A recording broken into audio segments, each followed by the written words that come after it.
कौतुकास्पद mystery thriller horror anime show आणि चित्रपटांची यादी खूप मोठी आहे, जसे की सतोशी कोन यांचा परफेक्ट ब्लू, कात्सुहिरो ओटोमो यांचा अकिरा किंवा चियाकी जे कोनाका यांचा सिरियल एक्सपेरिमेंट्स ले. या सर्वांच्या शेजारीच अलीकडील दंडदान या अॅनिमेची ओळख होते, जी प्रेक्षकांना विस्मयकारक चित्रणाद्वारे अस्वस्थ करते, तरी देखील खेळकर आणि विनोदी राहते. मुंबईच्या PVR mason Jio world drive येथे म्यूज कम्युनिकेशनने डॅन फर्स्ट एन्काउंटर या अॅनिमेच्या पहिल्या 3 भागांचा खास स्क्रीनिंग 15 सप्टेंबर रोजी केला. हा स्क्रीनिंग म्यूजच्या मार्केटिंग स्ट्रॅटेजीचा भाग होता, जेणेकरून आगामी अॅनिमे शोची प्रमोशन होईल.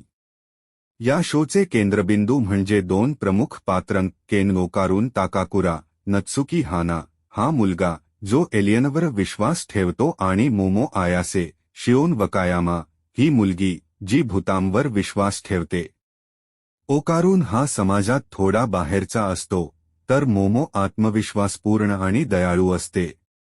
जेव्हा मोमोला तिचा प्रियकर सोडून जातो, तेव्हा ती उदास असते आणि त्याच वेळी तिला ओकारून भेटतो, जो त्याच्या सहाध्यायांनी त्रास देत असतात. मोमो त्याला त्रास देणाऱ्यांशी सामना करून त्याला वाचवते. पुढे अनेक घटना घडतात ज्यात ओकारून आणि मोमो एकमेकांच्या श्रद्धेला आव्हान देतात. मोमो भूतांवर विश्वास ठेवते आणि ओकारून एलियनवर. जो हरेल त्याने विजेत्याचा सेवक बनायचं. जास्त स्पॉयल न करता सांगायचं तर ओकारून आणि मोमो यांच्यातील केमिस्ट्री अप्रतिम आहे.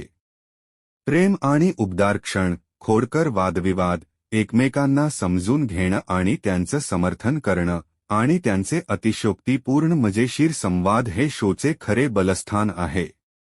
पात्रांच्या या मजेशीर कृत्यांव्यतिरिक्त शोमध्ये अज्ञात घटना, शहरी दंतकथा, विचित्र राक्षस जे केळ्याच्या अवयवांवर आसक्त असतात, त्याचे चित्रण अस्वस्थ करणाऱ्या आणि भयावह दृश्यांनी भरलेलं आहे.